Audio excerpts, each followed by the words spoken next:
We are live on YouTube and X tonight. And tonight we are discussing the possibility that WWE might be buying TNA. Welcome to the Wrestling Council. Hello.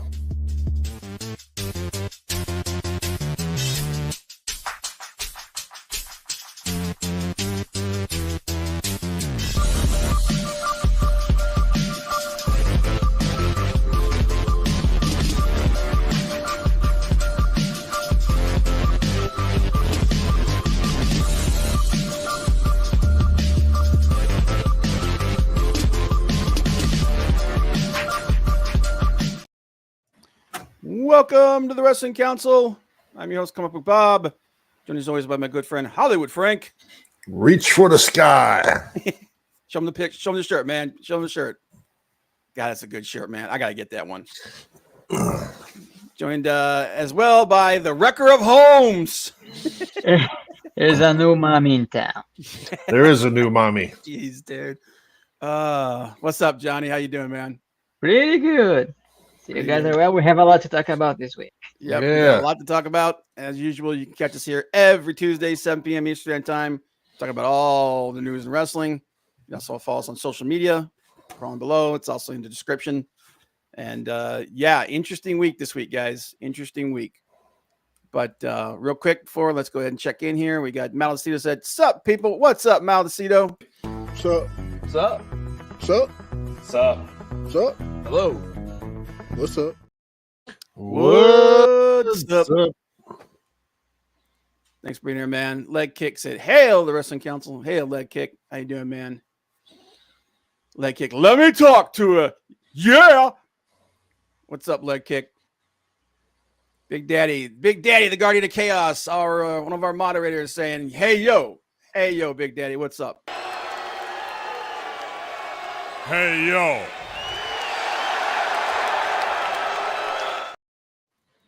Big Daddy had some really interesting videos up this week, guys. Make sure you go check him out over on his YouTube channel. And Leg Kick said, "What's up?" Mal said, "What's up, Leg Kick?" Mal, be careful going home, dude. Mal said, "X gonna give it to you." Yep. Courtney said, "Hey, people, what's up? What's up, Courtney? Good to see you again. Yeah. Been a while." But yeah, so interesting week, man. Obviously there's a lot going on in wrestling right now. Dynamite was interesting. They're doing some setup for Forbidden Door, which thank God they're doing that early this year. Something that we said that they needed to do. But the big thing, man, is the relationship, this sudden working relationship between WWE and TNA. Yeah. And a lot of rumors going on and a lot of turmoil backstage with TNA. So we're going to talk about that. Courtney, yep, a lot of them going out here, but yeah. So you watched, you guys, I know you watched Raw and some other stuff this week. Frank, Johnny, did you do anything?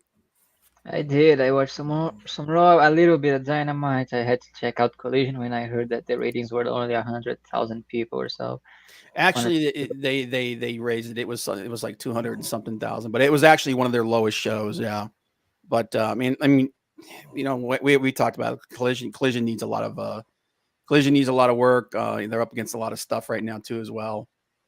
And and we'll talk more about that. Before we do that, let's go ahead and get into one of our favorite segments, a little something we like to call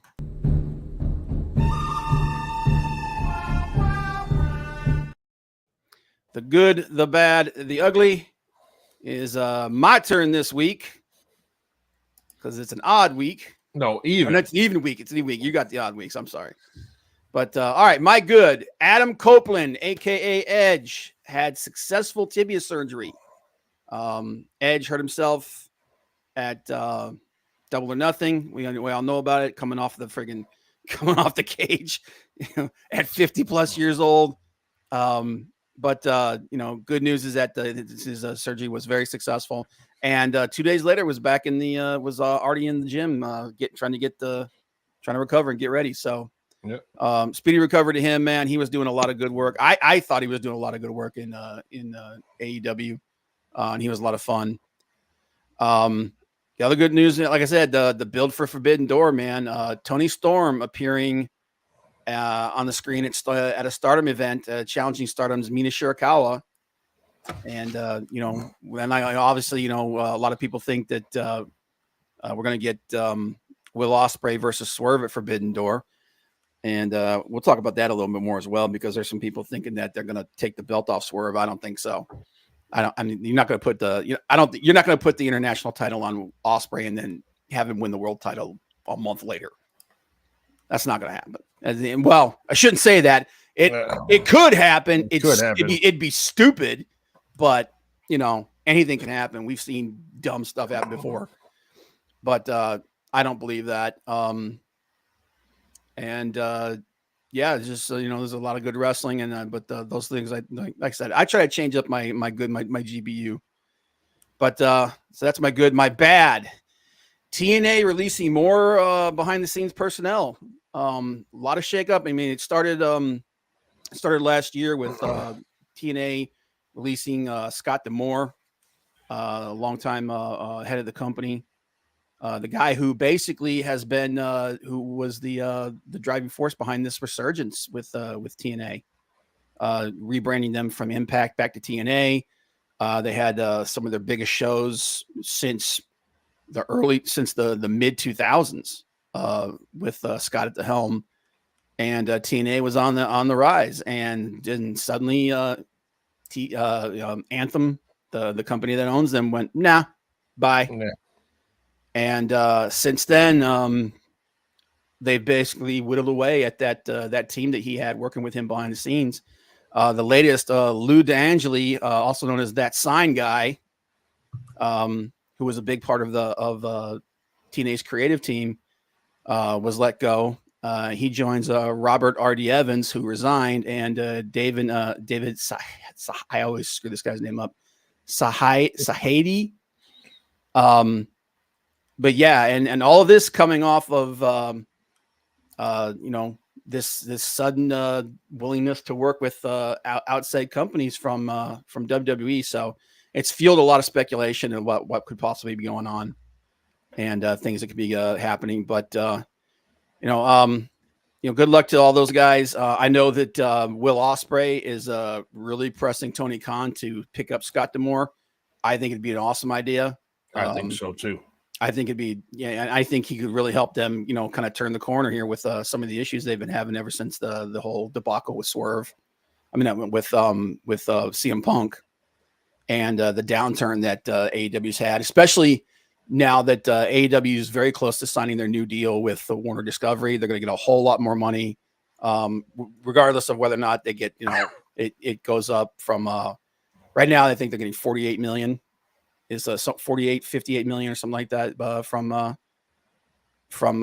Warner Discovery, and they're going to get a lot more than that with whatever deal they sign, and that deal is probably going to happen sometime between now and the end, in the beginning or end of July. So, but yeah, it's kind of sad to see. TNA was like I said, they were on the rise, coming back, and suddenly they just get the legs cut out from underneath them. But and that's the big story that we're going to talk about today.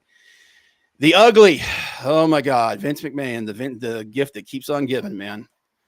Missy Hyatt apparently contacted Janelle Grant's lawyer, telling her some of her accounts with good old Vinnie Mac, and yeah, it's just more of the same, man. Apparently, Vince tried to come on to her, had tried to press her into a sexual relationship, and she refused, and immediately they tried to reduce her to a federate, which is what they were calling their ring girls. She left. She went back to WCW because of that and everything, but just more layers just being added on top of this awful thing. Surprising how many people though? No, and it's not surprising, but it's still like, really, jeez. it's like I said, man, it's more and more and more is just coming out. So, and there's a lot more like going on with events, and it's just gonna be bad. Yeah, well, the thing is, the major TV deal and then on the ratings and the new talent thing, a lot of that they're putting that on Scott Big Daddy, but that was because he was pressing Anthem for more money. He wanted to increase the budget so that they could get a lot of that talent and a better TV deal and everything. And Anthem just didn't want to do it. So, but like I said, we're all behind the scenes. So, we don't know. Like I said, until it all comes out and everything, we're not going to know exactly what's going on. Excuses. I'm not making excuses. I'm just, he, from what I understand, they made a legitimate play, but what you gonna do? Malasu said the good anytime Mina is jiggling on screen, the bad all the contracts expiring. We're going to talk about that because I think there's a lot more going on there. There's some smoke and mirrors going on there. And Andrade pointing out that the Latinos only feud with Latinos in WWE. I saw that. Yeah, that was a big deal, man. He Andrade is apparently like he's not happy, and in the past he's not someone that mixes words. He just doesn't Yeah, he better remember that he's not in all friends land anymore. He should be a little more careful with his social media. So. Yeah. Yeah. Oh no. And like I said, man, like he's in a place where there's a lot more consequences when you voice your opinion like that. So, but we'll see what comes of that. But that's my GBU. Frank, what do you got, brother? My good.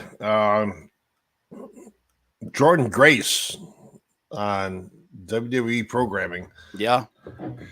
Which is a big is deal, but man. good things for her. I mean, more exposure, chance to be out there and represent TNA and just yourself as a women's champion. I'm happy to see it. Whatever comes of WWE TNA, little Forbidden Door type thing they're doing. Yeah, it's going to be interesting. It can only benefit her. Yeah, and there's talk about, and obviously there's going to be reciprocity. You know that with all these TNA people coming on, there's going to be NXT people going over there. Yeah. So and there's already NXT people talking about wanting to go over there. So we'll see what happens. Nothing but good thing for TNA because they need it. Hopefully it's not a ECW type merger where they just killed it. There's a lot of talent there. I don't want to see people lose their jobs and just be cut because TKO doesn't think they have the talent, or Paul doesn't think they have the talent to be able to be successful in WWE. Just leave them. If they're going to merge it, leave TNA as a separate thing.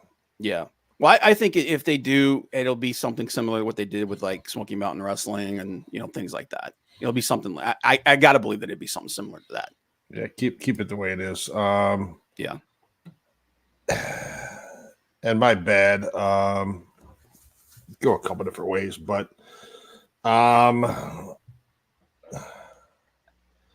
Chris Jericho's not on colored commentary on Rampage. Is that going to mean we're going to see more of this guy? Really? I don't want to see more Chris Jericho. I think he needs to hang up his boots and move on. Him not putting guys over, I think, is a detriment. And we talked about last week, having the FTW title doesn't do anything for him. It doesn't move the needle at all.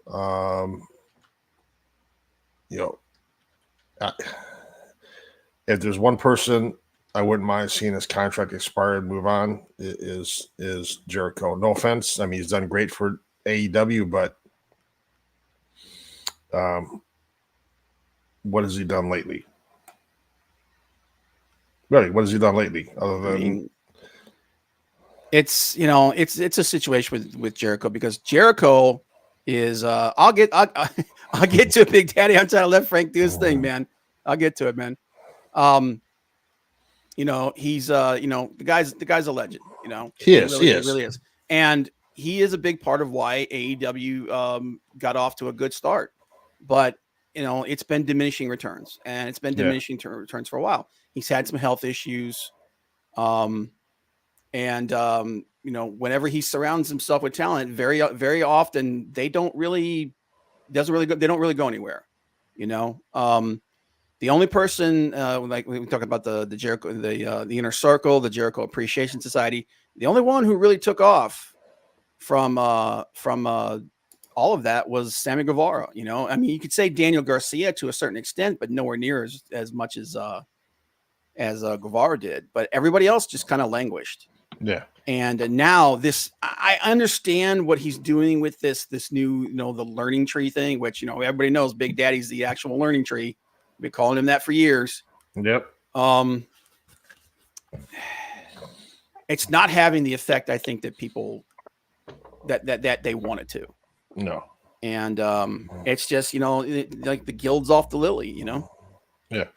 It's time for the other guys on the roster to get some time. I mean, yeah. Jericho's time is come and gone. If he wants to go back to WWE and get put in the Hall of Fame, good for him. Yeah, and he will. He'll go, that was a foregone conclusion. We knew eventually he was going to go back there and get put in the Hall of Fame, like we said, and he deserves to be in the Hall of Fame. He does. But right now, where he is, he should be doing the same thing as guys like John Cena is doing. He should be putting other people over. And he let Tessa go as well. Gave into liberal wrestling nuts. Yeah, the whole thing with Tessa Blanchard was actually, it wasn't just him. It was other things. But so that one, what's your ugly? Let's see. Maldacino, he can if WWE buys TNA, Gresham can get released because he's not tall enough to ride a teacups, let alone Space Mountain. Like he can sit around with Taz because Taz is not a tall guy either. Yeah, it's possible. No. He can be the new Shorty G. No, now that Chad Gable is free. Oh my God, dude! Big Daddy, I'm on a rampage. That Big Daddy is on a rampage. Yeah, and I'll talk about it in a minute here. But my ugly is talk about not moving the needle. The Bloodline 2.0 is really not moving the needle for me. No. Putting Solo Sikoa as the lead in that group just isn't doing it for me. I don't know. You said get what's his name from MLW? Jacob Fatu. Yeah, Jacob Fatu. They should have. If they're gonna do a Bloodline 2.0, Jacob should have been the lead. He should have been the main guy. Yeah. I'm wondering if they're gonna keep. If they're keeping him under wraps so that when Roman comes back, he could be part of Roman's new face version. And I guess because right now, as it stands, you would have it would be Roman, Jimmy and Jay, and Jacob if they did that versus Solo, Tama Tonga Tongaloa, and The Rock. So it'd be 4v4. It depends on what they're going to do with him. But I personally feel like I just don't think Solo's got enough. I don't think he has enough charisma to really pull off being the leader.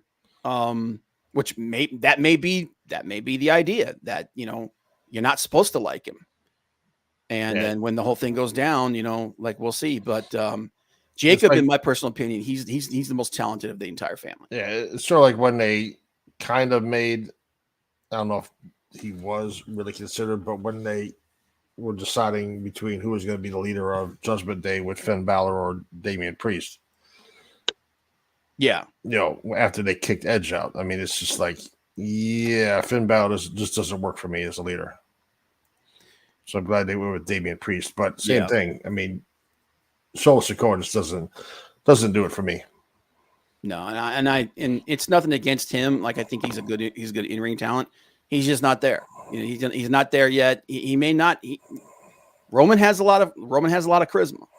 Whether you think you were with the bloodline or not, And Paul Heyman being there just elevated that. And the way they're doing things right now, it feels like it's just basically a setup till Roman comes back. Roman comes back, and then I think Jacob is probably going to be with him. So, Johnny, you got anything you want to add? Hey, Mr. Wrecker of Homes, what do you got? Yeah, just how sad you are. Maxine Dupri's now, quote unquote, injured, and she's not gonna be able to work for a while. Oh man, dude, I'll tell you what, man. I'm liking the new heel Chad Gable, and even though I know that it's like like I said, 95% he's re-signing with the company. There's very little chance that he's going to leave. But me and Frank were talking, and it was fun to just kind of jock rock a possible change. If he goes to AEW or went to New Japan or something like that. All the people that we could see him wrestle, man. Bryan Danielson, Zack Sabre Jr., Jonathan Gresham. Dude, him versus Gresham would be fantastic. I mean, do we get a scaled down ring for that? Yeah. That's just mean, dude. I Big Dave know. said, I put up a video today of the original Tama Tonga Haku from 1979 as the Hawaiian Tag Team Champions. Yeah, I think I actually saw that one. I've been trying to catch as many of those as possible. Dude, Haku was awesome, man. That dude was badass as hell. And still today, you ask any wrestler, like, if the one person they wouldn't want to friggin' mess with, it's him. He was legendary for being just a badass. But just put Grisham and Chad Gable in the ring with against Satnam Singh and Lance Archer. Lord, dude. Friggin' Satnam Singh and what's his name? Big Bill? Yeah, Big Bill. Yeah. Good Lord. Hey, they basically come up to their friggin' waist. hey, if But, Marco Stunt could have a competitive match with Jake Hager, everything is possible. Yeah. Well, that depends, man. Marco stunted growth. Whether you think that was a good match or not, man. It's as bite-sized as Cornette calls him. But all right, real quick, I'll weigh in on the thing that you were saying, Big Daddy, about Scott D'Amore. He was in charge when they had their best pay-per-view and pay-per-view numbers since I think it was like 2008, 2009. So he was, he helped build the resurgence that TNA was having. He did, like I said, but you're right. They did not get it. They did not get a new TV deal. He missed out on Ospreay. He missed out on Punk. Missed out on Okada. But I don't know that you can put all of that on him because, if you don't have the money, you don't have the resources. You don't have the resources. So, and like I said, we're on the outside looking in. So there's a lot that we don't know about. We don't, was he wishy-washy behind the scenes or anything? It's possible, I mean, look what's going on with Tony Khan. We know that one of Tony Khan's biggest, I don't know about that, but it'd be nice. But like that's one of the issues with Tony Khan right now is we know that he doesn't have enough force behind the scenes. Yep. He's like when it's time to step up and be the boss, he's not doing it. So it's very possible that the same thing was happening with Scott D'Amore. I'm just going by what we've been able to glean from the situation. So, but all right. So speaking of that situation, TNA, obviously when Vince was in charge of WWE, you couldn't even mention other companies. No. It was WWE was an island unto itself, and then everything else didn't exist. When Hunter started getting more and more creative control as Vince was slowly but surely being pushed on his way out. Oh no, I'll be clear on this. The failures fall on him too. He was in charge, regardless of whether or not it's like they say, when you get the gravy, you get the grief. That's why we're talking about Tony Khan. One of the things that we love about AEW is they put on amazing matches. These dream matches that we've all dreamed of and everything. Tony Khan's really good at that. There are things that Tony Khan but when Tony Khan when he misses the mark, he misses the mark badly. Yeah. He's not good at booking big men. We got lucky with Joe because Joe's just amazing. Tony he's not good at booking big men. He's not good at booking women. He got lucky with Tony Storm, with the whole character with Tony Storm. So that kind of fell in his lap. What Tony does well, he does really well. What he does badly, he does really badly. So the whole thing with CM Punk. Yeah, bad. that situation. He should have headed that all of that. We could point it who's responsible. It's the Bucks. It's CM Punk. It's what blah blah blah. End of the day, we saw the footage. That stuff was happening right in front of Tony, right in front of him, and he just sat there. Okay. Now let me ask you this. For his life. Yeah, if that was Triple H, if that was Eric Bischoff, okay, let's go all the way back to the old days, man. If that was Vince, if that was Eric Bischoff, somebody would have got in there and that broke that thing up immediately. That wouldn't have happened. It wouldn't have been allowed to happen. So Tony, like we said, he if he's not going to sack up, he needs to hire someone to be his sheriff. He had that guy and he let him go back to the E. He had the perfect guy. He had William Regal and he let him go. So, but end of the day, if you're the guy that has all the power, you get the praise, but you also get the grief. So, that's just the way I think about it. A lot of people can make excuses and everything. That's just the way it is. Yep. But getting back to this, so we got the first inkling of this when Jordynne Grace appeared at the Women's Royal Rumble in January. And immediately, like, everybody was like, holy crap. Well, no, that's not true. We first got the inkling of this when Mickie James. James was it the year before or was it the year before the year before that? It was like 2 years before that. I think it was the year before. Might have been. Yeah. But then Jordynne Grace appears and the crowd lost it because here's the thing.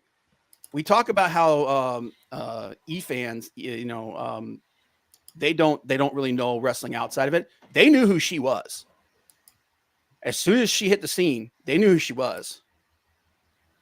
And that was a big deal. And then, in the last couple of weeks, Jordynne has shown up on NXT challenging Roxanne Perez. We've got Ethan Page, who technically is a free agent, but he was a longtime fixture in TNA and in Impact when they were called Impact. He shows up. He's kind of floating around there.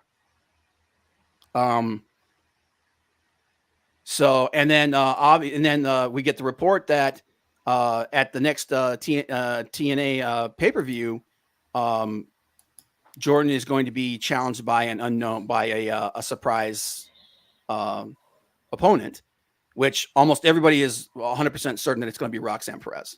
Yeah. And both companies have said get ready because there's going to be more crossover. So you take that, you couple that with all these releases, these big releases in their creative, these big releases in their command structure, and the rumors are flying. We know that Scott D'Amore tried to buy TNA after they released him because, like I said, regardless of what the situation is, they let him go. They let go a lot of his creative people in behind the scenes, and he offered them $10 million, and they said no, which is about what they said the company is worth. Now, when you look at TNA's film library, and like we said, one of the big things right now is content, is streaming content. Everybody's looking for it. That's one of the things that WWE has that they were offering.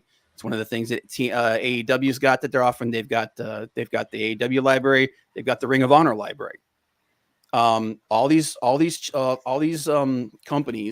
all these channels are looking for streaming content. Yeah. So, and a lot of guys came from Impact / TNA. Okay, AJ Styles, for example, is probably one of the biggest ones.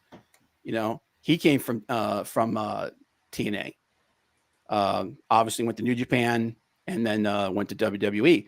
So There's a lot of people. So they've got something that WWE would want. We also know that now that NXT isn't really, I don't think you can really call NXT a developmental program anymore. They're more of a third brand. Okay. They're trying to be. They're trying to be. Yeah. So what do you got? What are you going to do when you've got people that you want to develop? You need some place for them to develop at. So that's fueled a lot of rumors about the possibility of WWE buying TNA. Now, nobody has come out and said either way, either confirmed or denied it either way. But given that what's happening, I can see it happening. I can see WWE buying TNA, turning them into their new developmental brand. And, like I said, similar to what they did with Smoky Mountain Wrestling, with Cornette, and, just basically having that crossover. And basically, we haven't seen any crossover from the main roster yet. We haven't seen any crossover from SmackDown or Raw. So it looks like it's basically between NXT and TNA. Yes.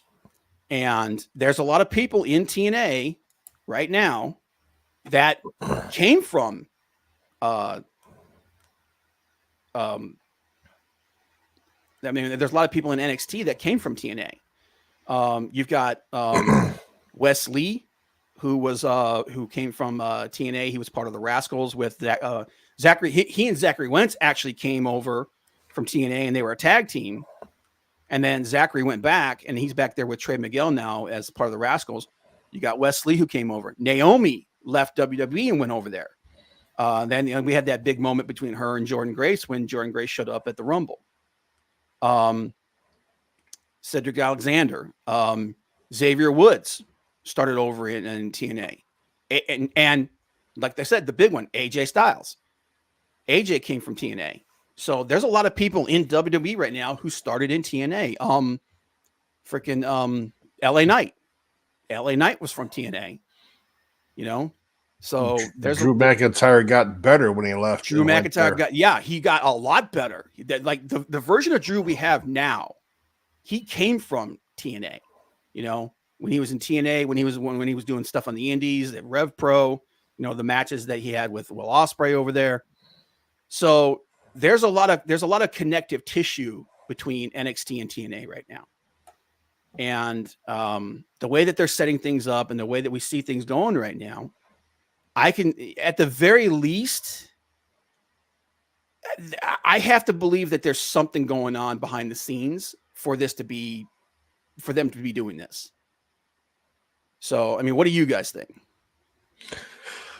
I can see it happening. It's, I guess you say it's slow burn. It's not, and it's going to come out in the next week or two saying, oh, here's what's going on. No, if it's going to happen, it's going to be a back and forth type thing. And by the time it's all said and done, it's not going to take as long as TKO buying WWE, but it'll take several months before it finally happens, if it does. Yeah, I don't anticipate it happening, or even if it is in the works, it's not going to be announced until it's basically done. I don't anticipate that happening anytime in the next few months at the very least. Especially with all these different deals that WWE has with that. Well, I should say TKO. TKO has going for WWE content on all these different channels and all these different streaming platforms. So, but like I said, we get something to say, John? I think they buying TNA is a bit of a stretch. I don't see that happening right now. Well, you understand something here too. Like I said, I think the thing that they're most interested in TNA is their library. Yeah, I think that's the thing that they're most interested in right now, and streaming, and they can get it for cheap, man. Because that's the more important thing you want. That's what Vince wanted from WCW. That's what he wanted from ECW. Yeah, exactly. And and actually WWE were in contention to buy Ring of Honor specifically because they wanted that streaming library. And that's actually, and again, we're talking about things that Tony Khan has failed at. He has failed to capitalize on that streaming library. He really has. Okay, because you look at like the top people in WWE, you look at the top people in AEW, almost all of them either spent time in Ring of Honor or came from Ring of Honor. So Ring of Honor's got a huge friggin' library that they could like, and it's worth a lot. And I really don't know why Tony Khan hasn't leveraged that recently. I mean, up till now, he's probably. I have to believe that that's part of what he's offering for this new deal with Warner Discovery. It better be, because it's taken too long to get that going. Yeah, it has taken. I have to be in like I said, I like Ring of Honor. I even like the version of it that exists today. They have not capitalized on that. They've not capitalized on that in any way, like the way that they should. But right now, like I said, TNA's worth right now is estimated to be about $10 million. WWE is flush with cash right now. 10 million ain't nothing for them. And even if Anthem is like, well, we want more than that for the streaming library. We want 25 million. That's a drop in the bucket for WWE. Vince McMahon can go buy them because he's not. Dude, Vince could buy it with his pocket cash. See, that's why I'm looking at this going, I have to believe that TKO, and TKO, that's what TKO is all about, man. They're all about streaming rights. They're all about like TV deals, man. Their TKO's command structure is less interested in the quality of the content and more interested in the volume of the content. If you look at their past and you look at the way that they conduct themselves.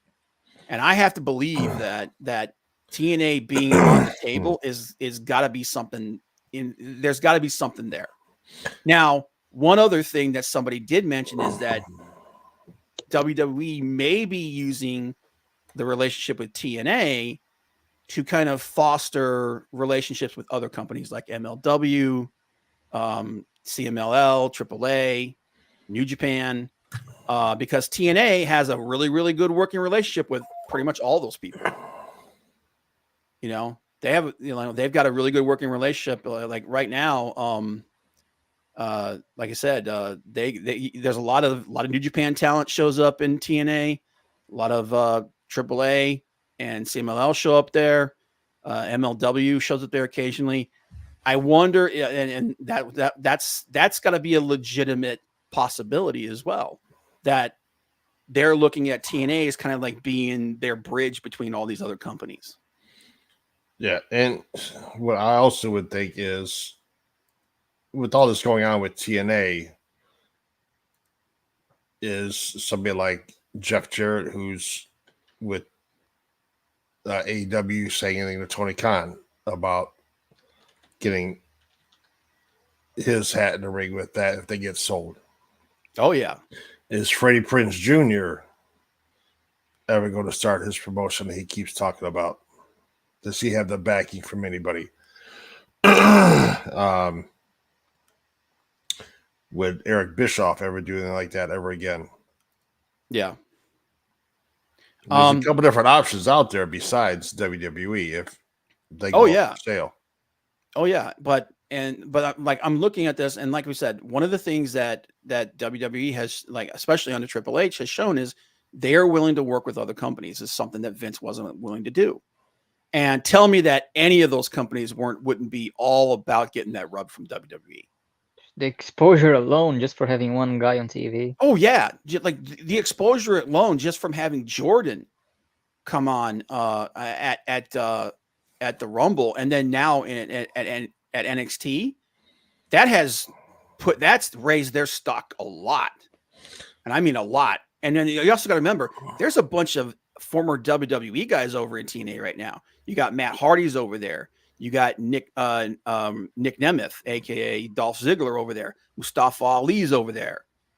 You know, and like I said, it's pretty much a given that at the next pay-per-view I think it's Against All Odds on the 14th of this month, so in like 2 weeks. Jordan, her opponent is unknown. It's gonna be Roxanne Perez. Yes. It's one. I would be shocked if it wasn't Roxanne Perez. And like some people were saying some crazy stuff like Jordan is challenging Roxanne at the next NXT pay-per-view.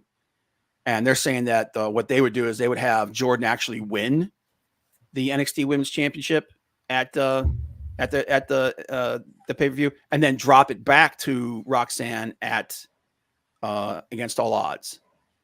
I don't think they're going to do that, but just the fact that they're going to have cross talent like that says a lot. I don't think they're gonna do that either, but it's not that big of a stretch now. It's not, and you know, we've seen the NXT championships change hands really fast. You know, that's happened before in the past where I think some of the shortest reigns were like a couple of weeks. So and you also got to look at if TKO at WWE buys TNA, does Tony Khan do a counter move and look at acquiring MLW? I don't think he's going to be. I don't think MLW would sell to him. MLW is actually fairly profitable. You know, they're small. I mean, they're not as big a promotion, anywhere near as big as promotion. Even if he doesn't sell, does he work out a partnership with them?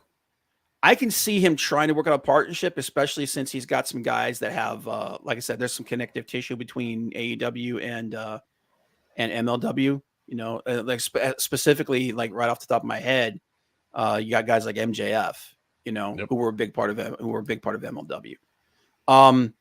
He'd be I think he'd be stupid if he didn't look at that, you know. And MLW has a really good working relationship with New Japan. So, if Tony's smart, I would look at that. Especially because there's a lot of talent in MLW, man. The question is, you know, outside of the relationship with New Japan, even though they have reached out to these guys, it hasn't always worked out the best. You know, the relationship between AEW and TNA soured really fast. Yeah. And that was a large part of that was because of what happened with Sammy Guevara. The relationship with the NWA soured really fast. A big part of that was because he poached, or the impression is that my face, there's a gnat in my face. It was that he poached Thunder Rosa from them. Which, I mean, you know, her contract was up. You know, she probably saw, you know, hey, I could do better over here. So whether or not that's true or not, but the relationship between those two companies, they did sour pretty fast. Even with the Mexican companies, it's not the best either right now. Well, AAA is kind of is a weird thing because a lot of the situation with them is because of the whole situation where, you know, there's New Japan, it's New Japan, you know, they got the show with New Japan, so you guys can't be on that show because of the big thing between AAA and CMLL. So, you know, there's that whole thing, and it's like, well, what are we gonna do? It's like, I don't know. So, they still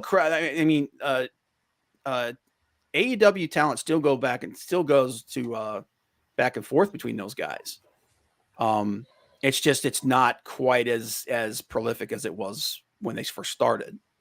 So their relationship with AAA is actually, it's still pretty solid. It's just not as big as it was the first couple of years.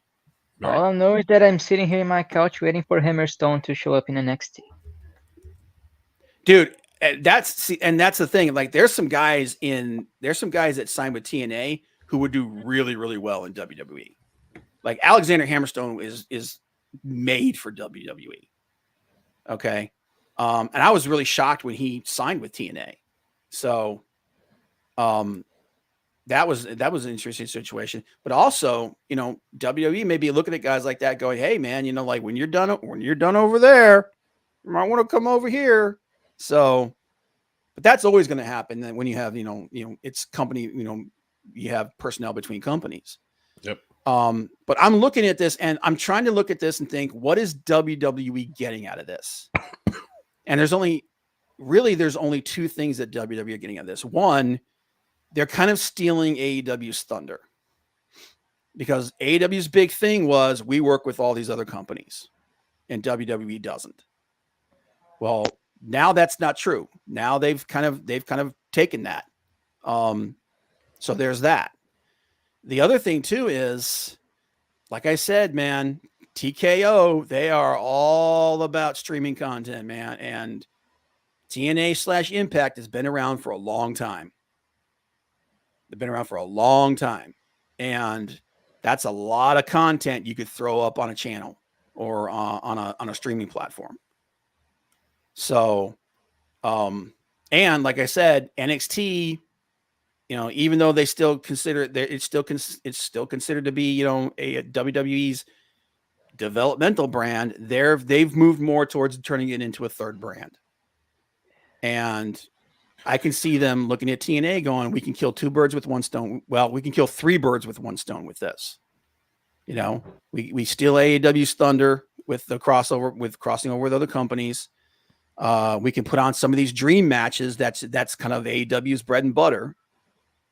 We can, if we end up, coming to some kind of an agreement with Anthem and purchasing TNA, we've got ourselves a nice big chunk of streaming content that we can now market and get, however many more hundreds of millions of dollars for it. So I'm kind of like, that's where I'm leaning. I'm leaning towards the WWE looking at, or TKO. I gotta start saying TKO because they're the ones that are in charge of this thing. I gotta believe that TKO is looking at this at possibly picking them up for relatively cheap. Because like I said, man, I mean, good Lord, how much did they get for their last couple streaming rights for Raw and SmackDown? Somewhere in the area of like almost $2 billion. Yep. Raw was like 5 billion across like a couple of years. Yeah. Like Raw was like from Netflix alone, that was like 5 billion over the next. It was 10 5 10 billion. years. Yeah, 10 plus years, all yeah, that money they got from Saudi Arabia. Yep, all the Yeah. money they got from Saudi Arabia, all the money they got for putting SmackDown on USA. NXT They're is flush. on Seed Network next year. Yep. NXT going to CW next year. They've got deep, dude. Like TKO's got some deep pockets, some really deep pockets. So I could see them snatching up TNA, like I said, just for the streaming content. Whether or not that's going to happen, I don't know. But one thing that is definitely going to be cool is there are going to be some pretty cool matches coming out of this, and there's a lot of possibility for even more. I'm of the mind that even though Ethan Page haven't officially announced that he's signed with NXT, he's going to sign with NXT. He should. Yeah. Man, they dropped the ball with that Here's guy. the thing. Yeah, here's the thing about Ethan Page. Ethan Page will do well in NXT. He wasn't quite when he was with Josh Alexander as their tag team, the North. He was the mic guy. He's the guy that can talk. Ethan Page cuts a good promo.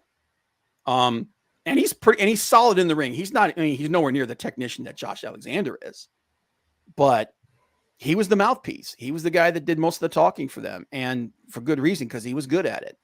So he'll fit in really, really well with NXT, and I could even see him going to the main roster at some point. I could see him being like a high end like a high end mid card guy. I don't know if I would put him in the world title scene unless they do something drastic with him. But he's a talent he's one of those guys. He's kind of like a Dolph Ziggler. He's a guy that can work with just about anybody. So that being said, dude, the possibility of matches between them, like I said, like there's a lot of connective tissue right there. Like, we know Roxanne Perez is going to go over there. Cedric Alexander and Ashante the Adonis could go to TNA because do matches between them and TNA because they've got, like I said, they've been over there. Wes Lee is one of the big ones. Wes Lee, I think him going and like doing a match in TNA and like reuniting with the other Rascals, that would be huge. That would be big. That would be a big deal. Those guys were really popular. But the one that I'm looking at, dude, imagine if AJ goes back to TNA and they kind of like do something between TNA and AJ, because we know AJ's about to wrap it up. Yeah. How badass would that be? if we got AJ, like AJ versus Moose, or AJ versus Josh Alexander, dude, that would be freaking sweet. That would be awesome, man. Like AJ, like getting to like kind of close it out the way he opened it, you know? Right. There's a lot of possibility. Like there's a lot of possibility, man. Xavier Woods, you know, he was big. Another big one in the women's division is Naomi, you know? Naomi versus Jordan would be would be a pretty big deal. So it's kind of it's actually really exciting because you've got this situation here where, like I said, WWE could steal a lot of AEW's thunder and be like, "Oh, you like those dream matches? Yeah, watch us do them and watch us do them better." You know, and if they can use that to kind of foment a relationship between like MLW, because you know, like I said, Jacob Fatu was a big deal in MLW. He's pretty much a go for WWE. You know, TNA has a really big relationship with New Japan, and there's a lot of guys in WWE that want to do stuff with New Japan. AJ and Finn Balor have big connections with New Japan. All right. So you talked about if they buy TNA, making TNA your development brand. Yeah. So you're gonna put guys that like NXT into TNA, then, correct? Yeah. Well, the thing with NXT, especially when it was being run by Triple H and Shawn Michaels, is it was a nice blend of newbies and people that knew what they were doing. You know, because you think about when the Black and Gold was at its height. You had guys like Roderick Strong in there. You had guys like Kyle O'Reilly. You had Adam Cole. You know, you had guys like that in there. AJ was there when he first went to WWE. You know, Shinsuke Nakamura. You know, all these guys. They started in NXT before they went up to the main roster.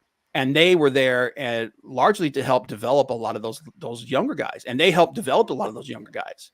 Right. You know? What I'm saying is, if you're gonna switch and make TNA the NXT, what happens to NXT? You're gonna make NXT the TNA. You're gonna bring talent from TNA to NXT. I can see that. I could see them like some of the top guys, like I said, like guys like Moose, guys like Josh Alexander. I could see them bringing guys like that over to NXT. Josh Alexander is a guy like I'm really big on Josh Alexander. That's a dude that would do really, really well in WWE. What I'm trying to drive at is if you bring these guys, if we're not, right, we're just speculating. Yeah. If TKO were to buy TNA, yeah, keep all the talent. If they keep all the talent, you're gonna have a bloated roster again because. Yes and no, because now you're talking about spreading it between two brands, and the roster in NXT, the roster in TNA is not that big. The roster in TNA is actually is not that big at all, and the roster in NXT is not that big either. There's a lot. I mean, they've got a lot of people that are developing, but their main roster, like you look at the main people in their roster, it's not that big. So if you have them kind of floating back and forth between those two brands, I don't think you have a problem. Yeah, I'm just not sure what you do with all this talent because you develop it hopefully for your main roster. Because right, but especially the women, right? But you've already got a bloated roster as it is. If you start adding more TNA talent to the main roster, some of these guys are. Like Andrade are just going to be pushed to the back burner even further. Well, Andrade is already on the back burner. Right. I'm just saying he's going to be pushed down even further. Yeah. Well, and then a lot of and I think that and you've got all this talent that's free agent coming up. You've got Becky Lynch, you've got Natalya, Chad Gable, Ricochet, Angel Garza. I think Angel Garza's leaving. Humberto Carrillo, his cousin. They're both of their contracts are up August 1st. Yeah. I can see, like, here's the thing. If they were to do something like that, I could see a lot of guys like Angel Garza and Humberto Carrillo. I see them leaving. I see them going back to either AAA or CMLL, or maybe maybe New Japan, something like that. Because what's going to happen is a lot of the mid card guys are probably going to a decent amount of mid carders will probably get cut. Where are you Becky Lynch just staying? Just taking some time off. She's just taking some time off. Natalia. The two people I see having the biggest possibility of leaving and going somewhere else, like I said, is her and actually the three people: Angel Garza, Humberto Carrillo, and Natalia. I could see Natalia leaving. I could see her leaving and going somewhere else. Can you see her going and showing up with Martha for the Owen Hart tournament? That's what I'm thinking. I'm thinking because here's the thing: whether or not you like her as a performer, as a talent in the ring, she's actually really solid in the ring. She's actually very solid in the ring. It's the character work where she has a little bit of problem. But you could take her and use her like one of the things we said is like AEW needs people that can like develop their talent and put people over. She's good at that. So I could see that. Plus she's got the Hart name, It's, I could very much see her going to AEW. Or doing the same thing that Naomi did, leaving and going to TNA and raising her stock. So now whether or not that translates into something, if she were to use that to go somewhere else or whatnot, who knows? But Natalia is also in that thing where she's heading towards the end of her career as well. Yes. So, and like we said, like we see, like Bryan Danielson, guys like Adam Copeland, which she's really good friends with all of those guys. They're like, hey, you're about to close out your career. Why don't you go have some fun? You made your money. Now come over here and have some fun and make some more on top of it, because Tony will pay her. I have to believe Tony would pay her pretty well just for the Hart name. Yeah. Especially with the Owen Hart tournament coming up. Yep. Yeah. So that's why I think she's of all the talent that they're talking about, like besides Carrillo and Angel Garza, she's the one I think has the greatest possibility of leaving. Right. Everybody else, I don't see it. I don't see Chad Gable leaving, especially now that they're pushing him like the way that they are. There's no I can't fathom a way that Tony could ever possibly lure Becky away. Take a lot of money. It would take a lot of money, man. It would take a lot of money. It would take a stupid amount of money. Because even though like I don't think she's the top dog in WWE anymore, I think that's Rhea. And Tiffany Stratton. I think those are the two big ones going forward. No, not Liv Morgan, not Johnny's girl. Dude, Liv Morgan is she's a placeholder until Rhea gets it. That's the only reason she's got that belt. Dominic's new mommy. I think she's doing good character work. Like I said, she's never been the best in the ring. I think she's doing great character work. But does anybody think that when Rhea comes back, she's not going to murk the shit out of her? She's going to kill her. So Dom's gonna turn on his former mommy. He's got his new mommy. Even if they do an angle, hang on, Johnny. Even if they do an angle where Dom turns on her and freaking and helps her beat Rhea, the rematch she's gonna stomp a mud hole in her. So hey, Cameron, they're gonna take their time. This is gonna be a soap opera. With it is. It's exactly what it's gonna be. It's gonna be a freaking soap opera. But yeah, even though Becky's not gonna be the top dog in WWE anymore, she's still one of the best. She's still one of their best. She's still super over. She's still. She could do pretty much whatever she wants, and she's connected to one of their top guys. Her husband's, one of the top guys in WWE. It's like there's no reason for her to leave. We're gonna put Dirty Dom on a poll, like whichever mommy gets some. Oh God, jeez. Yeah, you know what? I want that. I know that's It's dude. The only way it's that a- happens. The only way. Stupid. The only way that happens is if they hire Vince Russo back, man. It's the Vince, custody of Vince Russo would do Vince all something over dumb again. like that. It's the He would. custody of Dom all over Yeah. again. Yeah, the custody of Dom all over again. Friggin' oh my God. But yeah, anyway, I think that's what's going on. Yep. Perfect example. Higher ratings than Daddy. Daddy, Big Daddy ain't got no love for this man. He does not. He's being scathing here. But yeah, I think like my personal opinion, I think this is WWE testing the waters and possibly looking at the possibility of buying TNA for the streaming library or TKO doing that. At any rate, I think it's going to be fun and it should be interesting. What do you guys think? We'll see. I mean, time will tell. Yeah. Johnny, I told Rob earlier today. I said what the funniest thing would be is would blow people's mind if at Forbidden Door Oh God, they pan to the audience and there's Becky Lynch sitting out at ringside dude, during Monet's match. that would set the freaking wrestling world on fire. If No that actually happened. chance. No chance in No hell. chance in hell.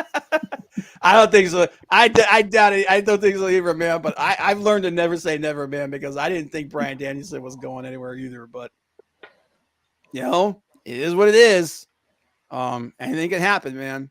But anyway, guys, appreciate everybody being here. Everybody that was watching, man. We had 23 22. people We got 20, yeah, 22, 23. man. For everybody that just stopped in and everything, we appreciate it. Everybody over on X. If you guys leave a comment after the video posts and everything, same thing in on YouTube. But appreciate everybody here. Big Daddy, Cameron, Yeah, Cameron, shoot me a text sometime. Let me know how you doing, man. Where you're at. Malacito, Leg Kick, Courtney, anybody else that I'm missing? I'm sure I'm missing somebody. But we appreciate the guys, and we'll see you guys next week. Yeah.